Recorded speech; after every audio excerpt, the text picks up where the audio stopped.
Team Liquid and Alienware extended their 10-year partnership. Tencent dedicated over $150 million to Honor of Kings Esports, and 20 gaming and esports organizations partnered together to support gamers for Children's Hospital of Orange County.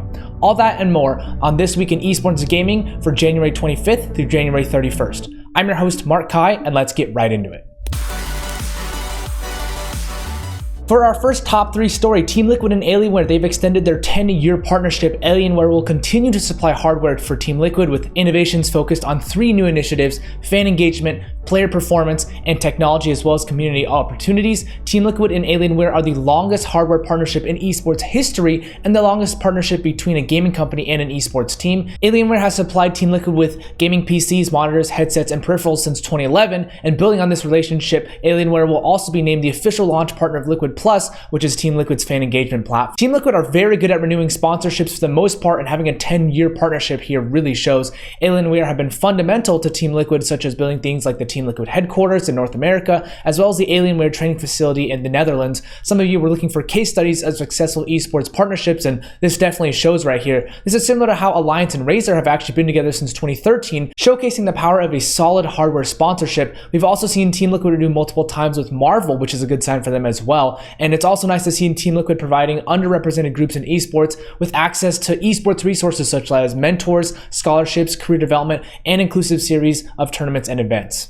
Tencent, they dedicated $154 million to Honor of Kings Esports and a $7 million prize pool for their top tournament. Tencent Games' mobile gaming development subsidiary, 𝗲𝗄 Studios, announced Saturday that this company will invest $154 million in the Honor of Kings Esports ecosystem, aiming to build esports for all people, is what their title was saying. The prize pool for every single type of Honor of Kings Esports competition will increase, starting with grassroots competitions like the Honor of Kings National League will see a 353% prize pool increase from $231,000 to $1 million. The top Honor of Kings competition, the KCC, will boast a $7.7 million prize pool, which is a 56% increase from the last year. In addition, China's top Honor of Kings competition, the KPL, will increase 135% from $5.8 million from $2.5 million previously. And the secondary league, the King Pro League G League, or the KGL, will increase from $500,000 to $925,000, which is an 89% increase. So 𝗲𝗄 made an announcement at its 2021 Esports Strategy Press Conference on Saturday in Shenzhen, which also included details on the esports plans for Honor of Kings,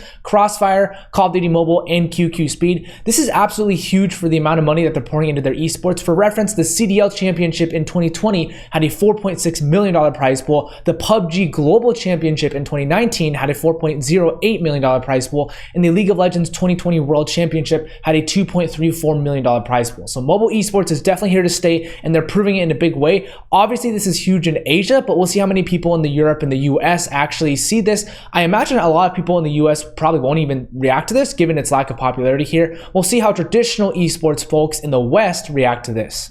And last but not least, Amazon, Gen.G, and Riot Games, and more, they partnered to support Gamers for CHOC. This initiative, Gamers for Children's Hospital of Orange County, is meant to rally members and their communities to support healthcare programs, education, and help raise funds for research to help the sick children in Southern California who rely on the services of the Children's Hospital. The hospital's current charitable effort is the virtual CHOC Walk, which is a replacement for the annual CHOC Walk presented by Disneyland Resort. So far, they've raised around $55,000 with the benchmark goal of $125,000 by the end of March. This is just a great story to highlight given the top names in gaming and esports from Southern California are supporting this. Here are all the organizations partaking in this year's initiative. We have Amazon Game Studios, 𝗪𝗏, Dreamhaven, Esports Arena, EST Soft Inc., Frost Giant Studios, Gen.G Esports, Healthy Gamer, Humble Bundle, Improbable, and Television, and Exile Entertainment, Obsidian Entertainment, Pragma, Rally Cry, Riot Games, Second Dinner, Square Enix, 𝗲𝗄 Studios, and UCI Esports. So really grateful for all of these folks for really participating in these organizations, for supporting here, and this is just a great story to cover. For partnerships, the 𝗪𝐸C and Trovo, they partnered together. The live streaming platform Trovo will continue to be an official broadcaster of the 𝗪𝐸C for the 2021 season. Something to note here is that Trovo is owned by Tencent, and so is Riot Games. So there's a lot of partnership here, a lot of cool creativity potential for this partnership.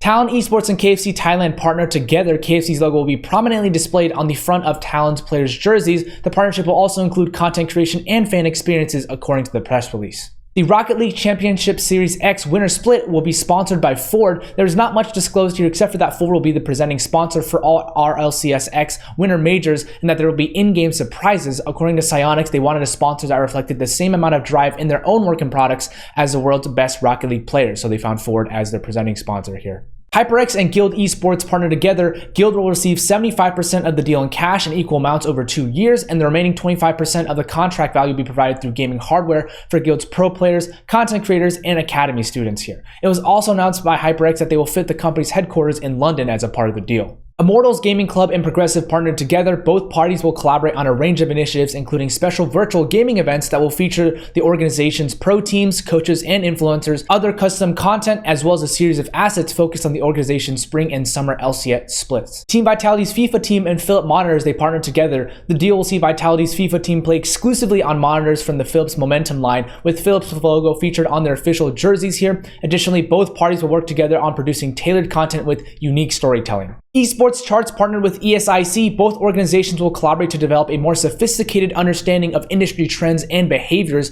Esports Charts is hoping to support ESIC in the continued delivery of best practices and standards and integrity frameworks for the broader esports industry. PUMA sponsored King Pro League. PUMA gifted the King Pro League co-branded 1968 suede shoes to Tencent, while Tencent gifted a copy of the KPL's Silver Dragon trophy to PUMA. PUMA will provide exclusive co-branded team jerseys for all KPL players here. 100 Thieves, they partnered with OMEN by HP. OMEN will provide 100 Thieves Cash App compound with OMEN gear, as well as further support 100 Thieves by supporting the 100 Thieves Blueprint 2021, which will be a regular content show for 100 Thieves as well. Babbel and BIG Esports, they partnered together. The collaboration will see BIG Esports promote the language learning platform on its broadcasting channels, as well as produce educational content. BIG will also use the platform internally to support its players in learning new languages and improve its team communication, which I think is a very cool initiative here. XTRA Esports partnered with Eleiko. Eleiko is now the official fitness supplier of Excel's LEC team and will supply a selection of equipment to the organization's player facilities in Berlin. As far as finance and M&A goes, Subnation acquired equity in XTRA Gaming. As a result, Subnation will advise and lead XTRA Gaming's partnerships, content initiatives, branding, and merchandise with the aim of transforming XTRA Gaming to a premium lifestyle brand for the gaming community. Subnation will also bring XTRA Gaming's content creators, streamers, and Fortnite athletes in-house to help accelerate the growth of the business. Mobile Premier League, they raised $500,000 via employee investment. Mobile Premier League launched the investment plan, which allowed employees to become shareholders of the company in December of last year. Existing employees could acquire MPL stock by investing anywhere from $2,300 to $23,000, and according to the release, over 10% of MPL employees have participated in this plan. GameSeta, a high school esports team infrastructure provider, was acquired by PlayVS. As a part of the acquisition, Tawanda Masawi and Rana Taj, who founded GameSeta in 2019, will join PlayVS and lead its Canadian operations, including a partnership with BC School Sports, the governing body for organized school sports in British Columbia. As far as workforce changes go, Bruno Martini joined Team Vitality as the esports general manager. Bruno was previously the general manager of Paris Saint-Germain's handball team for 8 years. During that time, he managed to secure 17 titles while also setting various national and international records here. The two-time world men's handball champion is expected to lead the performance infrastructure across all of Team Vitality's esports rosters. Martini will oversee the organization's players' performance philosophy and programs as well. As far as new stuff goes, Ninjas in Pajamas, they showcased their rebranding, and according to the press release, the rebranding was crucial to the company's continued development and purpose, which includes the creation of experiences which entertain, inspire, and connect fans across the world. The community reaction to this was mixed, with some esports orgs supporting them and some others poking fun at the rebrand. Evil Geniuses, they entered Valorant with a mixed roster. Evil Geniuses had entered into the fray, announcing that it will be fielding a co-ed team to compete professionally, the first in Valorant esports. The team is comprised of 3 men and 2 women, with their leader being Christine Potter-Chi, along with Ronan 𝗪cie𝗽𝗧𝗵𝗿𝗲, Nolan Temperature-Pepper, Claudia Chi, and Alexander Hinojosa. Hope this starts a new trend in the esports space. I love seeing this mixed team here. Austin Eckler of the Los Angeles Chargers, he launched Gridiron Gaming. Los Angeles Chargers running back has launched Gridiron Gaming Group, officially a streaming group for sports personalities. The group will launch with 6 signed players, fellow Chargers players Mike Williams and Justin Jones, Philadelphia Eagles cornerback Avonte Maddox, Los Angeles Raiders long snapper Trent Sieg, New York Jets defensive end Bryce 𝗧cie𝗽 and Los Angeles Dodgers pitcher Tommy Kahnle. Beast Coast, they acquired Tempo Storm's Rainbow Six Pro League slot. As a result, the organization will move its roster from the NA Challenger League to the Pro League. Beast Coast nearly qualified for the 6th Invitational in 2021, but were taken down by 𝗪𝗐𝗄 in the qualifiers. And last but not least, BIG, they were announced as the 12th Blast Premier member team. BIG replaces 100 Thieves following the organization's exit from CSGO, and they were ranked number 1 in the world at its peak in July and August of 2020. That's it for this week in esports. Credit goes to Esports Insider, the Esports Observer, Synopsis, Esports, 𝗪𝗏, and the orgs themselves, as well as the authors, for all the images and press releases provided. Thank you so much for watching this week in esports. Would love if you could share this to someone else that might enjoy this, and have a great day, everybody.